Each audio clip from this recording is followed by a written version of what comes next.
സാമൂഹികമായി ഇന്നും നടപ്പിലാകാത്ത ജാതി ഉന്മൂലനമെന്ന നടക്കാതെ പോയതുമായ പ്രഭാഷണത്തിലുടനീളം അംബേദ്കർ ഹിന്ദു മതത്തെ കടന്ന് ആക്രമിക്കുന്നുണ്ട്. അത് വെറും വൈകാരികമായ നിലവിളികളോ ഇരവാദങ്ങളോ അല്ല. ഇന്ത്യൻ ദൈനംദിന ജീവിതത്തിൽ ജാതി എന്ന ദുരാചാരം എത്രത്തോളം അപകടകരമായി നിലകൊള്ളുന്നുവെന്നും ജാതിക്ക് ഹിന്ദുമതത്തിൽ സൈദ്ധാന്തിക അടിത്തറയുണ്ടെന്നും അദ്ദേഹം തെളിവുകൾ നിരത്തി സമർത്ഥിക്കുന്നു.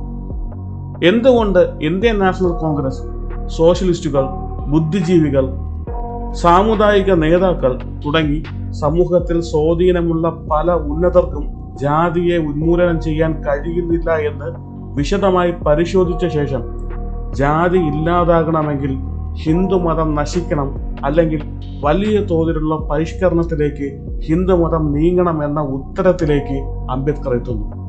ഹിന്ദുമതത്തെ വിമർശിക്കുന്നു എന്നതുകൊണ്ട് തന്നെ അംബേദ്കർക്ക് വേദിയിൽ തന്റെ പ്രഭാഷണം അവതരിപ്പിക്കാൻ കഴിഞ്ഞില്ല. സ്വന്തം ചെലവിൽ അദ്ദേഹം പ്രസംഗം പുസ്തകമായി പ്രസിദ്ധീകരിച്ചു. പൂനെ കരാറിന് ശേഷം അംബേദ്കർ എത്രമാത്രം ഒറ്റപ്പെട്ടിരുന്നു എന്ന് വെളിവാക്കുന്നതാണ് പ്രസംഗത്തിന്റെ അവസാന ഭാഗം. അധികാരത്തിന്റെ ഒരു ഉപകരണവുമില്ലാത്ത, മഹത്വ വാഴ്ത്തുകാരില്ലാത്ത ഒരു മനുഷ്യൻ, ദേശീയ പ്രസിദ്ധീകരണങ്ങളും ദേശീയ നേതാക്കളുടെയും നിന്ദയും ദുരാരോപണങ്ങളും നേടിയ വ്യക്തി എന്നാണ് അദ്ദേഹം സ്വയം വിശേഷിപ്പിക്കുന്നത്.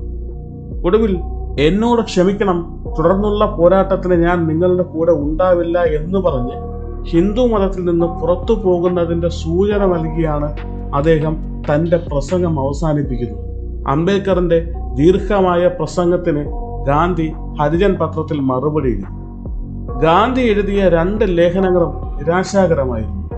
അംബേദ്കർ ഉന്നയിച്ച പ്രശ്നങ്ങളും പരിഹാരങ്ങളും വിശകലനം ചെയ്യുന്നതിന് പകരം ഹിന്ദു മതത്തിന് നേരെ വന്ന ആക്രമണങ്ങളെ പ്രതിരോധിക്കാനാണ് ഗാന്ധി ശ്രമിച്ചത്.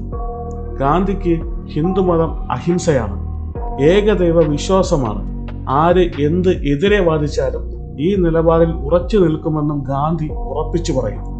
കോടിക്കണക്കിന് ആളുകൾ ഒരു ദുഷിച്ച അനാചാരം കാരണം അനുഭവിക്കുന്ന തിക്താനുഭവങ്ങൾ ഗാന്ധിക്ക് ഒരു പ്രശ്നമേ അല്ല. ഗാന്ധിയുടെ അഭിപ്രായത്തിൽ പ്രശ്നങ്ങളെല്ലാം ചുരുക്കം ചില വ്യക്തികളുടെ ദുഷ്പ്രവൃത്തികൾ.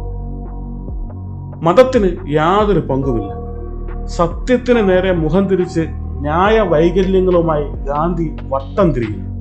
എന്നാൽ മഹാത്മയ്ക്കുള്ള മറുപടി എന്ന ലേഖനത്തിൽ അംബേദ്കർ ശാസ്ത്രീയമായ ചിന്താരീതിയിലൂടെ ഗാന്ധിയുടെ വാദങ്ങളെ വീണ്ടും അവലോകനം ചെയ്യുന്നു. അദ്ദേഹത്തിന്റെ ലേഖനം അവസാനിക്കുന്നത് ഇങ്ങനെയാണ്: ഹേ ഹിന്ദുക്കളെ, നിങ്ങളുടെ നേതാക്കൾ ഇങ്ങനെ ആയിപ്പോയല്ലോ.